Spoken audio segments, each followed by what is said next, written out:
नमः श्रीवर्धमानाय निर्धूतकलिलात्मने सलोकानां त्रिलोकानां यदि विद्यादर्पणायते यदि विद्यादर्पणायते।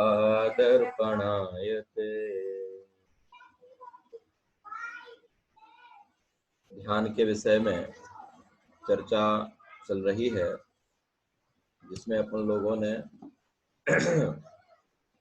धर्म ध्यान के तीसरे भेद पर बात कल तक की थी। उसी बात को आगे बढ़ाते हुए आज अपन लोग धर्म ध्यान का जो विपाक विचय नाम का धर्म ध्यान है, उस बात को पूर्णता देते हुए साथ ही साथ आगे जो संस्थान विचय धर्म ध्यान है, उस पर भी अपन लोग थोड़ी बात करेंगे।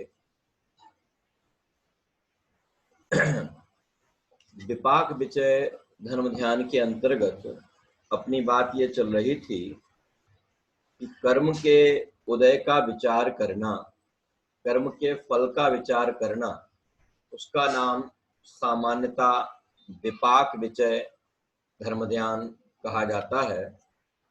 और श्रावकाचार्य जी की पहली पंक्ति के आधार पर अपन ने ये बात किया था कि कर्म के उदय के काल में भी मैं ज्ञानानंद स्वभावी हूँ, इस कर्म के उदय से मैं न्यारा हूँ, ऐसा चिंतन करना, उसका नाम है विपाक विचय नाम का धर्म ध्यान। कर्म के उदय के काल में बाहर में विभिन्न प्रकार के संयोग बनते हैं, शरीर की विभिन्न प्रकार की स्थिति बनती है। कई ऐसे द्रव्य हैं जिनका संयोग पूर्वक वियोग हो जाता है। ऐसी कई प्रकार की स्थितियां बनती हैं। उस कर्म के उदय को देखते जानते हुए ये उदय मेरे से न्यारा है और मैं इससे न्यारा हूँ, ऐसा विचार करना, उसका नाम विपाक विचय नाम का धर्म ध्यान है। कल अपन लोगों ने एक पंक्ति पर जिस पर विशेष बात की थी, वो पढ़ता हूँ और फिर अपन आगे बढ़ते हैं। मेरा स्वरूप ज्ञाता दृष्टा अविनाशी अखंड है, कर्म की उदय जनित परिणति से भिन्न है। कर्म के उदय से मेरी जो परिणति होती है, कर्म के उदय से बाहर में जो मेरी अवस्था होती है ना, बाहर शरीर में जो कर्म के उदय के काल में शरीर में रोग आदि का हो जाना, और साथ ही साथ कर्म के उदय के काल में भाव कर्म रूप जो हमारे भाव होते हैं उनका हो जाना, इस सब रूप परिस्थिति होने के बावजूद भी मैं उससे न्यारा हूँ। ये वर्तमान में जो स्थिति चल रही है वो मेरे से अलग है और मैं उससे अलग हूँ। मैं तो मात्र इसको जानने देखने वाला हूँ। आया था ना, मैं ज्ञाता दृष्टा हूँ, फिर इसके बाद आया था अविनाशी हूँ, और फिर आया था अखंड हूँ। इस बिंदु पर अपन लोगों ने विस्तृत बात कल की थी, पुनः दोहराना आवश्यक नहीं है। अब अपन इसको कल जब अपन आगे बढ़े थे और धर्म ध्यान के स्वरूप के अंतर्गत श्रावकाचार्य जी में 368 नंबर का पेज है, उसमें बाद में आया है, पढ़ता हूं बिल्कुल आरंभ में ही। बुद्धि, बल, पराक्रम, इच्छा इत्यादि एक एक जीव के कर्म के उदय से उदय के अनुसार भिन्न भिन्न दिखाई देते हैं। लोगों की बुद्धि, किसी का ज्ञानावरणी कर्म का उदय अधिक है, किसी का कम है ना, किसी का ज्ञानावरणी कर्म का क्षय उपशम अधिक है, किसी का उदय अधिक है। तो ऐसे कर्म ज्ञानावरणी कर्म के उदय के समय पर किसी की बुद्धि कम दिखाई देती है, किसी का क्षय उपशम ज्यादा होने से उसकी बुद्धि अधिक दिखाई देती है। ऐसी बाहर में अलग चीज दिखाई देती है। किसी का बल कम दिखाई देता है ना, नाम कर्म के आधार पर किसी का बल कम दिखाई देता है, किसी का ज्यादा दिखाई देता है, किसी का पराक्रम अधिक दिखाई देता है, किसी का कम दिखाई देता है, इत्यादि एक एक जीव के कर्म के उदय के अनुसार भिन्न भिन्न दिखाई देते हैं। किसी के अन्य किसी से नहीं मिलते, और वो जो अन्य अन्य दिखाई देते हैं वो कोई किसी से नहीं मिलता। हमारे ही घर में हमारे 5 सदस्य हैं तो 5 सदस्यों का उदय अलग अलग दिखाई देता है, उन पांचों सदस्यों के उदय के ख्याल में एक दूसरे से कोई नहीं मिलता है ना। इसलिए अनेक जीवों के अनेक प्रकार के उदय की जाति देखकर, अनेक जीवों की अनेक प्रकार की उदय की जाति देखकर, कोई किसी को कोई जीव वर्तमान में करोड़पति दिखाई देता है, अर्थ की ओर से अगर बात करें तो कोई करोड़पति दिखाई देता है ना, कोई रोडपति दिखाई देता है। किसी के यहाँ लाख रुपए है तो किसी के यहाँ कुछ भी नहीं है। किसी का शरीर बहुत सुंदर है तो किसी के एक आंख नहीं है, किसी का एक पैर नहीं है, किसी का शरीर में किसी प्रकार का रोग होता है। इस तरीके से ये विभिन्न विभिन्न प्रकार की अलग अलग जीवों की अलग अलग जो उदय की अवस्था दिखाई देती है, ऐसी उस उदय जन्य अवस्थाओं को देखते हुए, है ना, उस स्थिति को देखते हुए राग द्वेष के बस नहीं हो। क्या राग द्वेष के बस नहीं हो कि मेरा रूप अच्छा है, मेरे पास यश अच्छा है, मेरा स्वर अच्छा है, इन सब के कारण से अपने आप से राग करना, और जिसके पास ये सब नहीं है उनसे द्वेष करना, अथवा किसी का यश ज्यादा है और हमारा यश कम है तो उसके प्रति द्वेष करना, है ना। किसी के पास अर्थ संपन्नता बहुत है और हमारे पास नहीं है तो उससे द्वेष करना। अगर ऐसा कर रहे हैं तो इसका मतलब हम कर्म के विपाक को नहीं जानते। या अगर हमारे ऐसे परिणाम हो रहे हैं तो इसका मतलब यह है कि हम कर्म के विपाक को नहीं जानते। हम उसके प्रति राग और द्वेष करके उसके विपाक को कम और ज्यादा नहीं कर सकते, अपने विपाक को, अपने फल को भी कम और ज्यादा नहीं कर सकते, लेकिन राग द्वेष करके नवीन कर्मों का आश्रय करके आगामी समय में प्रतिकूलताओं की तैयारी जरूर कर सकते हैं। इसलिए श्रापकाचार्यकार ने कहा कि अलग अलग जीवों के बुद्धि, बल, पराक्रम, रूप, सौंदर्य आदि अलग अलग देखकर उसमें किसी प्रकार का राग द्वेष आदि ना करना, उसमें उस समय पर कर्म के उदय का विचार करना कि इसमें इस जीव का तो मात्र ज्ञाता दृष्टापना ही है, ये तो कर्म का उदय है। इसका कर्म का उदय ऐसा है इसलिए इसके संयोग ऐसे बन रहे हैं, इसका कमजोर है इसलिए इसके साथ ऐसे संयोग बन रहे हैं, मेरे साथ ऐसे संयोग बन रहे हैं। इसमें मेरे जीव का कोई लेना देना नहीं है। इस रूप में कर्म के विपाक के समय पर होने वाली परिस्थितियों से अपने आप को बचाकर अपने ज्ञाता दृष्टा अविनाशी अखंड स्वभाव का चिंतन करना, उसका नाम है विपाक विचय।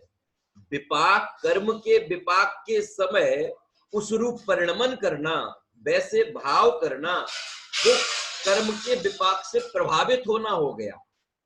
समझ में आ गया? कर्म के उदय के समय वो कर्म का जो विपाक आया ना, फल आया, उस कर्म के विपाक से हम प्रभावित हो गए तो हमने कर्म के विपाक को समझा ही नहीं, हमने ये जाने ही नहीं कि उदय न्यारा है और उस उदय को जानने वाला मैं न्यारा हूं, है ना। और उस उदय के समय पर हम एक में एक हो गए, उस रूप अपने आप को जानने मानने लगे, तो फिर हमारा संसार प्रति समय बढ़ता रहता है। इसलिए हमें बहुत प्रकार से, इसके बाद का एक पैराग्राफ बहुत बड़ा है, जैसे वन में विहार करता हुआ पुरुष वन में लाखों करोड़ों वृक्ष, बड़ा है पैराग्राफ, है ना, लाखों करोड़ों वृक्षों को देखता है, फलों को देखता है, लेकिन उनसे वो प्रभावित नहीं होता, है ना। ऐसे ही इस संसार में परिभ्रमण करते हुए हम लोगों के विभिन्न विभिन्न प्रकार के उदयों को देखें और उन उदय को देखकर उस उदय से प्रभावित हुए बिना अपने त्रिकाली ज्ञानानंद स्वभाव की तरफ ही दृष्टि करें, तो हमने कर्म के विपाक को समझा और कर्म के विपाक के साथ साथ अपने स्वरूप को समझा। जहां बात कल पूरी की थी उस अंतिम पैराग्राफ पर विचार करके और अपन विपाक विचय को यहाँ विराम देंगे और फिर अपन बात करेंगे संस्थान विचय की। देखिए, कर्म के उदय की लहर समय समय में भिन्न भिन्न है। कर्म के उदय की लहर प्रति समय भिन्न भिन्न है। एक समय पहले कर्म का उदय कैसा और एक समय बाद ही कर्म का उदय कैसा है। एक समय पहले हमें ये सूचना मिली क्या कि शेयर मार्केट इतना बढ़ गया है? तो शेयर मार्केट बढ़ा और जिस शेयर के रेट बढ़े वही शेयर हमारे पास था, तो हमने उसमें किसका भेदन किया है? हमने वहां उस पे अनुकूलता का भेदन किया है ना। उस समय हम अनुकूलता का वही मार्केट है ना, वो उस मार्केट की वही स्थिति, उतने ही पॉइंट बढ़ा मेरे लिए भी और मेरे मित्र के लिए भी। मैं अनुकूलता का वेदन करता हूं तो मेरा वो पुण्य का उदय, और उसी समय मेरे मित्र ने जो शेयर मैंने लिए थे वो ना लेके दूसरे लिए जिनका रेट डाउन हो गया, तो वो उसमें प्रतिकूलता का वेदन कर रहा, और अगले ही क्षण उल्टा हो जाए कि वो उसके वाले शेयर्स के रेट बढ़ जाए ना, मेरे वाले घट जाए। तो एक कर्म के उदय की लहर प्रति समय भिन्न भिन्न रहती है, अलग अलग रहती है। एक समय पहले शरीर में किसी भी रोग ने प्रवेश नहीं किया, और एक समय बाद ही शरीर में रोग प्रवेश कर लेता है और वो प्रतिकूलता का सामना हमें करना पड़ता है। तो प्रति समय कर्म की उदय की लहर न्यारी न्यारी है। देखो, इस विपाक विचय के विषय में जानकर संसार की क्षणभंगुरता, वस्तु का स्वरूप और अपने आत्मा का ज्ञानानंद अविनाशी स्वभाव, इनका निर्णय होना आवश्यक है। ये जो पूरी चर्चा अपन कर रहे हैं, ये कोई अपन लोग विद्वान बनने के लिए नहीं कर रहे हैं, और हमारी कहीं दुनिया में कोई परीक्षा लेने वाला नहीं है कि भाई साहब यहाँ परीक्षा दो और आप ध्यान के विषय में जितना ज्यादा लिखोगे आपको उतना ज्यादा लोग बढ़िया कहेंगे। इसके लिए नहीं पढ़ रहे हैं अपन, इसलिए जान पढ़ रहे हैं कि ये कर्म का उदय जब आता है उस समय पर भी मेरे ज्ञानानंद स्वभाव में कोई कमी नहीं आती है। बस गड़बड़ी कहाँ होती है? कर्म के उदय के समय हम उस उदय में प्राप्त होने वाले संयोगों को अथवा वियोगों में इतने एक में हो जाते हैं कि हमें उससे न्यारा अपना स्वभाव पता ही नहीं लगता। इसलिए वो हमें यहाँ संबोधित करते हुए कह रहे हैं कि कर्म के उदय की लहर प्रति समय न्यारी न्यारी है। कर्म के उदय की लहर समय समय से भिन्न भिन्न है। भगवान सर्वज्ञ वीतराग ने जिस क्षेत्र में, जिस काल में, जिस प्रकार होना देखा है वही प्रमाण है, उसी प्रकार होगा। इसलिए हमें बहुत आकुलता करने की आवश्यकता नहीं है, उस कर्म के विपाक को सुधारने उदारने की आवश्यकता नहीं है, उसमें इधर उधर भटकने की आवश्यकता नहीं है। तीन लोक के नाथ के ज्ञान में जैसा आया है वह कार्य उस समय पर वैसा ही होता है। कार्तिक अनुपेक्षा की गाथा के अनुसार अगर अपन लोग चलें तो जम जस जम्मि देसे जेण विहाणेण जम्मि कालम्मि णादम जिणे धणियदम जम्मं वा अहो मरणं वा तम तस्य तम्मि देसे तेण विहाणेण तम्मि कालम्मि कोशक दिवारेन्दो इंदो बातः जिणेन्दो वा। जिस जीव का जिस क्षेत्र में, जिस काल में, जिस विधान पूर्वक जो होना जिनेन्द्र परमात्मा ने देखा है, उस जीव का उस काल में, उस क्षेत्र में, उस विधान पूर्वक वही होता है, उसको परिवर्तन करने में कोई समर्थ नहीं है। ऐसे उस कर्म के उदय के काल में उससे अप्रभावित रहते हुए, है ना, कर्म के उदय के काल में उससे अप्रभावित रहते हुए अपने अविनाशी स्वभाव पर केंद्रित होना, उसका नाम है विपाक विजय। ठीक है, देखो इसी में और अंतिम दो तीन पंक्तियां बच रही वो पढ़ते हैं। कर्म के उदय को अपने स्वभाव से भिन्न जानो, कर्म के उदय को अपने स्वभाव से भिन्न जानो। तो क्या है कि कर्म जिस समय हमने परिणाम किए उस परिणाम के ही समय वो कर्म अपनी चारों चीजें लेकर आ गया, अपनी प्रकृति भी लेके आ गया, प्रदेश 8 प्रदेशों पास ठहर गया, अपनी स्थिति भी लेके आ गया, अपना अनुभाग भी लेके आ गया। ये काम कर्म ने, माने वो जो कर्मण वर्गणाएं थी ना, वो कर्मण वर्गणाएं कर्म रूप बनकर मेरे 8 प्रदेशों पर आकर ठहर गई, और उनने अपनी स्थिति भी बना ली, अपना अनुभाग भी बना लिया। अब जब उनकी स्थिति पूरी हुई तो वो अपने फल देने के लिए वो सामने आए। कि सामने आए तो वो काम तो किसमें हुआ? वो काम तो बाहर हुआ ना।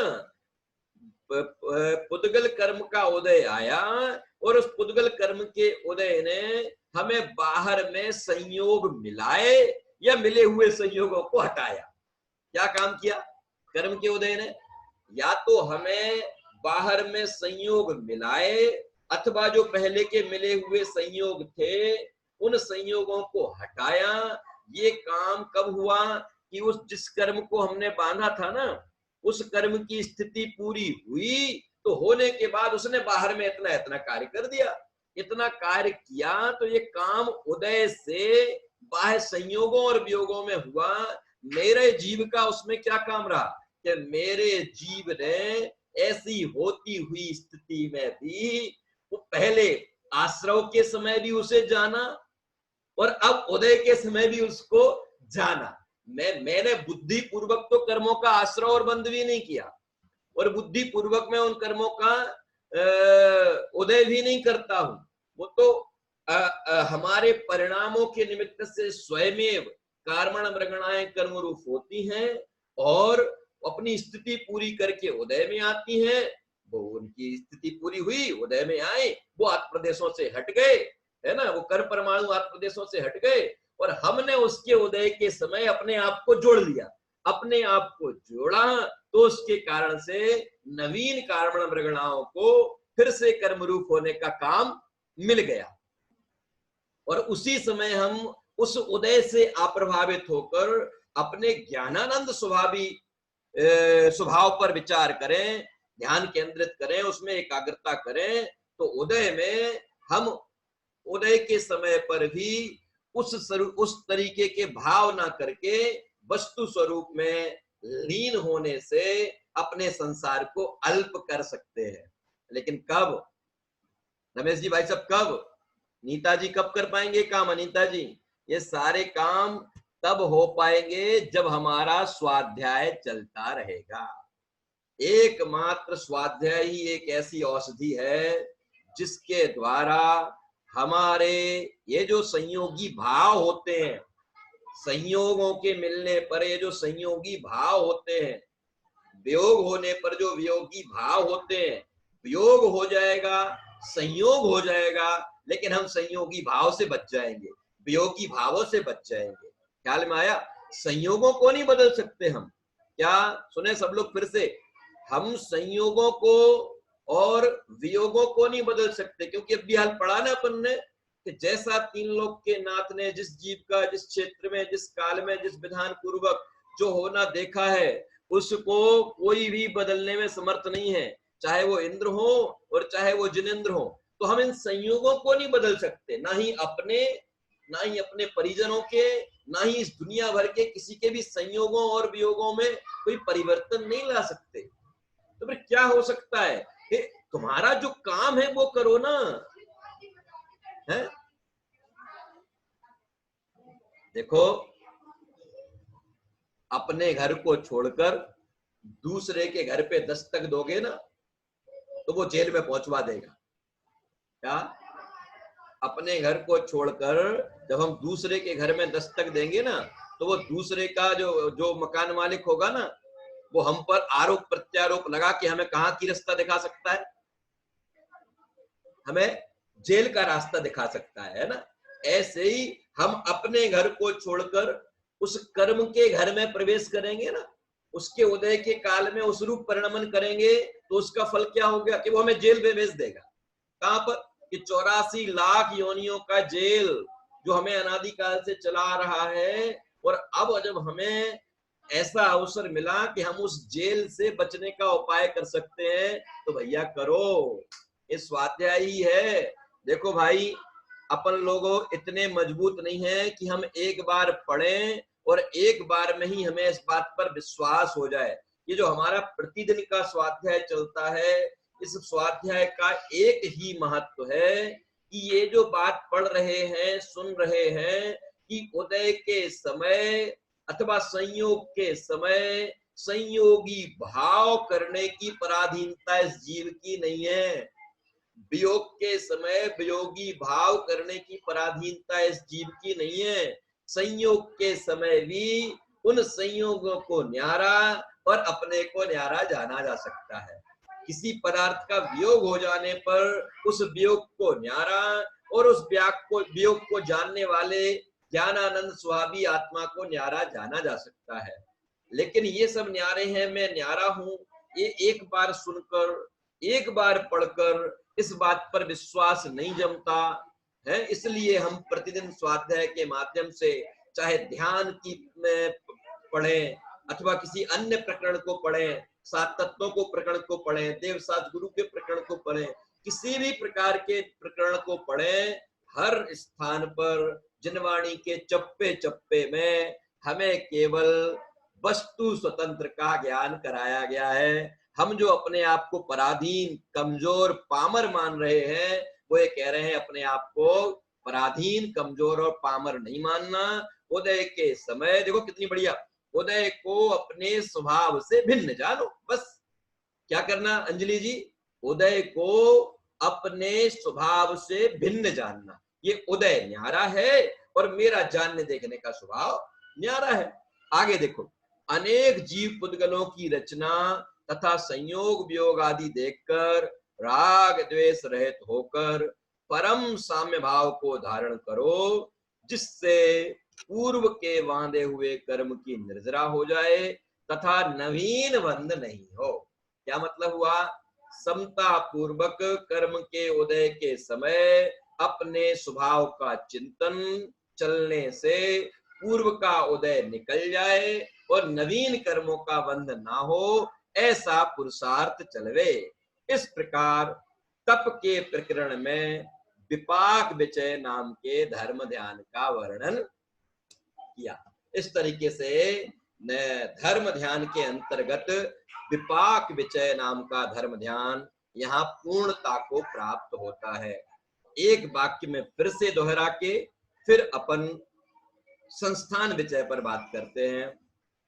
कर्म के उदय का विपाक का विचार करना विपाक विचय धर्म ध्यान है, और उस विपाक से अप्रभावी रहते हुए अपने ज्ञानानंद स्वभावी आत्म स्वभाव में लीन रहने का नाम ही विपाक विचय, निश्चय विपाक विचय नाम का धर्म ज्ञान है। समझ में आ गया? दुनिया की देखी हुई ये जो विभिन्न प्रकार की परिणति है, विभिन्न प्रकार के परिवर्तन हैं, विभिन्न प्रकार की समझ लीजिए अलग अलग पना जो है, किसी जीव का अलग पना, किसी का अलग, ये सब जो भिन्नता दिखाई देती है चारों तरफ, जो ये भिन्नता दिखाई देती है, इस भिन्नता का कारण कर्म का उदय है और मेरा जीव उस उदय से न्यारा है। उस उदय के काल में भी मैं जानने देखने वाला हूं, ऐसा विचार करना और उस कर्म के उदय से प्रभावी नहीं होना, इसका नाम है विपाक विचय नाम का धर्म ध्यान। अब चौथा धर्म ध्यान का जो अंतिम भेद है उसका नाम है संस्थान विचय। क्या नाम है उसका? संस्थान विचय। मोनिका जी क्या नाम है? संस्थान विचय। संस्थान शब्द का अर्थ क्या होता है? संस्थान माने होता है आकार। क्या संस्थान शब्द का अर्थ क्या होता है? संस्थान शब्द का अर्थ होता है आकार। अब इसमें जिनेन्द्र परमात्मा के रूप का, जिनेन्द्र परमात्मा के आकार का, जिनेन्द्र परमात्मा की मुद्रा का, इन सब का चिंतन करना। ठीक है? जिनेन्द्र परमात्मा के रूप, आकार, मुद्रा, इन सब का चिंतन करना, इसका नाम है संस्थान विचय नाम का धर्म ध्यान। जिनेन्द्र परमात्मा के रूप आदि का चिंतन करना, आप लोग जब मोक्ष मार्ग प्रकाशक में अरहंत आदि से प्रयोजन सिद्धि नाम का प्रकरण पढ़ेंगे, एक प्रकरण है पहले अध्याय में, अरहंत आदि से प्रयोजन सिद्धि, उसमें ये आता है जिनेन्द्र परमात्मा के रूप का चिंतन करना, जिनेन्द्र परमात्मा के आकार का चिंतन करना, उनके नजदीक होना, है ना। इस तरीके से तो जिनेंद्र भगवान की मुद्रा आदि का चिंतन करना वो प्रकार अंतर से भीतरागता का चिंतन ही है। क्या जिनेंद्र परमात्मा की मुद्रा का, जिनेंद्र परमात्मा के आकार का, जिनेंद्र परमात्मा के रूप का, उनके रूप रंग आकार का चिंतन उनके शारीरिक गुणों पे ऊपर समर्पित होने के लिए नहीं है।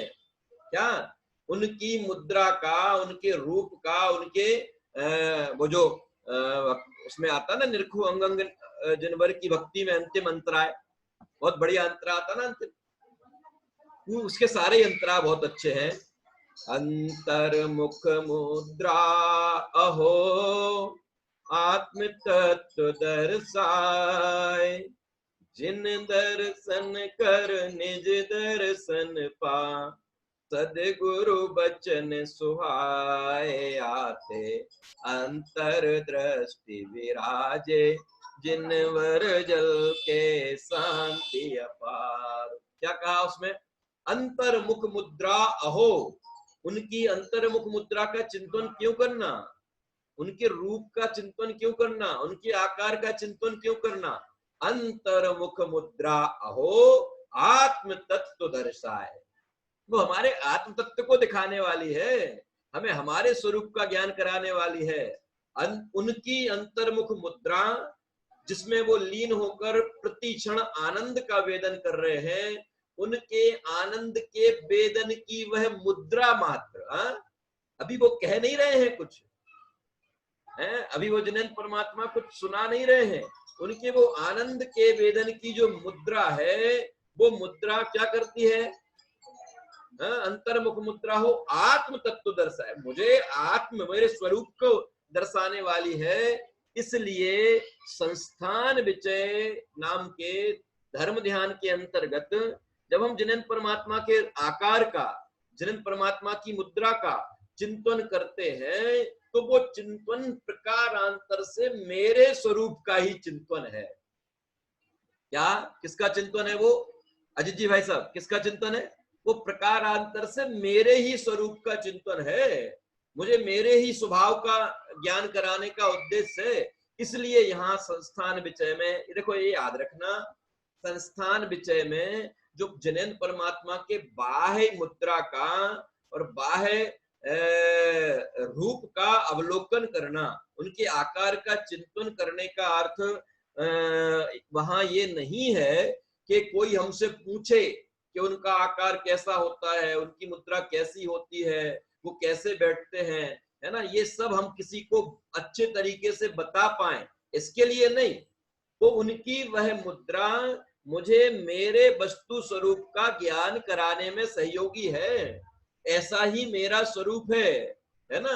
जैसे वो प्रवचन सार की 80वीं गाथा में आता है ना, जो जान दी हरत्तम दव्वत्त गुणत्त पज्जयते हिम, सो जान दी अप्पाड़म मोह खलु जादि तस्य लयम। जो अरहंत भगवान को द्रव्य गुण पर्याय से जानता है ना, वो अपने आत्मा को भी जानता है और उसके मोह का क्षय हो जाता है, उसके मोह का नाश हो जाता है। ऐसे यहाँ संस्थान विचय धर्म ध्यान के अंतर्गत जब यह जीव जिनेंद्र परमात्मा के आकार का, जिनेंद्र परमात्मा की मुद्रा का, रूप आदि का चिंतन करता है, तो वह चिंतन मुझे मेरे स्वरूप का ज्ञान कराने वाला होने से वस्तु प्रकारांतर से वो वस्तु स्वरूप का ही चिंतन है, अपने स्वरूप लीनता का ही पुरुषार्थ है, अपने स्वरूप की महिमा का ही पुरुषार्थ है। इसलिए उसका नाम क्या है? इसलिए उसका नाम है संस्थान विचय नाम का। ठीक है, संस्थान तो किस कारण से? केवल आकार के कारण से, जिनेंद्र परमात्मा के आकार का, मुद्रा आदि का चिंतन करने से वह संस्थान विचय है। ख्याल में आ गया? अब उसका उद्देश्य, अब इसी के जो है वो 4 भेद और है। इस संस्थान विषय के 4 भेद हैं, याद है किसी को? हाँ बोलो बोलो। हाँ, यहाँ से बनमाला जी भाभी उठा रही हैं हाथ। पदस्थ, रूपातीत और आराम से फिर से बोलो। पिंडस्थ पदस्थ। हाँ, पिंडस्थ, पदस्थ, रूपातीत। रूपातीत। बहुत बढ़िया। पिंडस्थ, पदस्थ, रूपस्थ रूपस्थ और रूपातीत। रूपातीत। पिंडस्थ माने यहाँ पर अब इसमें इस पिंडस्थ में देखो, अब श्रावकाचार्य जी में जहां अपना प्रकरण चल रहा था ना, इस प्रकरण के तुरंत बाद जब संस्थान विषय धर्म ध्यान का उन्होंने स्वरूप बताना आरंभ किया, तो देखो पढ़ता हूं मैं 1 मिनट के लिए। अब संस्थान विषय नाम के चौथे धर्म ध्यान के स्वरूप का वर्णन करते हैं। यह जो सभी तरफ अनंतानंत आकाश है, वह स्वयं अपने आधार से है। उसके बिल्कुल बीच में जीव, पुद्गल, धर्म, अधर्म, काल जितने आकाश के क्षेत्र हैं, वह लोक है। वह लोक, अब इसमें उन्होंने अभी संस्थान विषय आरंभ नहीं किया है ना, अभी नाम शुरू किया संस्थान विषय का, और उन संस्थान विषय में उन्हें ईश्वर के रूप, रंग, आकार और मुद्रा को बताना है। लेकिन उससे पहले उन्होंने उसमें क्या बात जोड़ दी, ये जो ये लोक दिखाई देता है, इस लोक को बनाने वाला कोई ईश्वर नहीं है, है ना। इस लोक का कर्ता धर्ता कोई ईश्वर नहीं है। ये लोक स्वयं अपने आधार से है, इसे किसी और की आवश्यकता नहीं है। तो इस 3-4 प्रश्न में तो अभी उन्होंने ईश्वर कर्तृत्व का निषेध किया, दूसरे पक्ष को उठाया और अपने पक्ष से उसका निराकरण किया। अगर तुम कहोगे ऐसा है तो फिर उसका ऐसा होना चाहिए, फिर अगर तुम कहोगे कि ऐसा है, एक कहलाता है खंडन और मंडन की शैली है, दूसरे के पक्ष को रखना और फिर उस पक्ष का खंडन करना और अपने पक्ष का मंडन करना, है ना। ईश्वर इस संसार का करने धरने वाला नहीं है, इस लोक का करने धरने वाला नहीं है। ऐसा लगभग 3-4 पेज में उन्होंने इसको लिखा इस प्रकरण में। फिर इसके बाद आता है ध्यान इस संस्थान विषय में किसका नंबर, पिंडस्थ का। तो उस पिंडस्थ में 5 प्रकार की धारणाएं बताई गई हैं। आग्नेय, फिर उसमें बीच में 12 भावनाओं का भी आ जाता है इसी में, है ना। अब ये काफी सारे प्रश्न जाने के बाद फिर शुरू हो पाता है वो संस्थान विषय का स्वरूप। वो अपन लोग आगामी कक्षा में, अपनी कल अगर कक्षा रही, अगर कल कक्षा रहेगी तो मैं पहले से आपको सूचित करूंगा। किसी कारण बस हो सकता है कल क्लास नहीं हो, और अगर कल नहीं होगी तो अब सीधी कल के बाद समझ लीजिए 6 से 12 अपना शिविर चलेगा, है ना। और उस शिविर में आप सभी के इष्टोपदेश का दोनों समय पर लाभ मिलेगा। उसमें समय मैंने निर्धारित कर ही दिया है। सुबह का समय 3:15 से 4 का रहेगा, और दोपहर का, रात्रि का समय, सॉरी, दोपहर पहली क्लास दोपहर में 3:15 से 4 रहेगी, और दूसरी क्लास रात्रि में 8:15 से 9 रहेगी। आप लोगों की इस क्लास में से कई लोग मेरी अरहम पाठशाला के द्वारा चलने वाली छेड़ाला की क्लास में भी हैं, तो उन्हें लग रहा होगा फिर छेड़ाला की क्लास सोमवार और मंगलवार को कैसे चलेगी, तो उसका भी मैं समाधान करूंगा। अगर संभव हुआ तो वो मैं सोमवार और मंगलवार 2 दिन जो लेनी होती है, वो 4 बजे से 4:45 बजे अथवा 4 से 5 जो भी है, वो लगातार फिर 2 क्लासेस हो जाएंगी। वो जो भी होगा वो अपन बाद में बात कर लेंगे। अब 1-1.5 मिनट बच रहा है ना, क्लास ओवर होने में। अभी तक अपन ये समझ लीजिए कि धर्म ध्यान तक का प्रकरण अपन लोगों का ये पूरा हो गया, ठीक है। धर्म ध्यान में आज्ञा विचय, अपाय विचय, विपाक विचय और संस्थान विचय का अपन ने सामान्य स्वरूप आज जान लिया। इसके विशेष स्वरूप में जब वो आग्नेय आदि धारणाएं हैं, फिर पिंडस्थ के बाद पदस्थ में मंत्रों का है, रूपस्थ में फिर जिनेंद्र भगवान के रूप का है, रूपातीत में सिद्ध भगवान के रूपातीत का चिंतन करने का है। इस तरीके से वो जो आएगा वो एक आध क्लास में अपन लोग उसको पूरा समेट के उस पर अब आगामी समय में बात करेंगे। अभी अगर आप में से किसी को अभी तक के प्रकरण में से अगर कोई प्रश्न हो तो आप लोग पूछ लें, अन्यथा कक्षा का समय 1 ही मिनट में अपना पूरा हो जाएगा।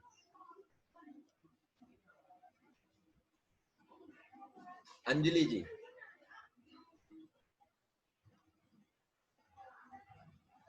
हाँ, प्रिंसी जी का भी प्रश्न है। प्रिंसी जी, एक क्लास ऑफ हो जाएगी तो रीज्वाइन नहीं होना है। हाँ बोलिए प्रिंसी जी, बोलिए।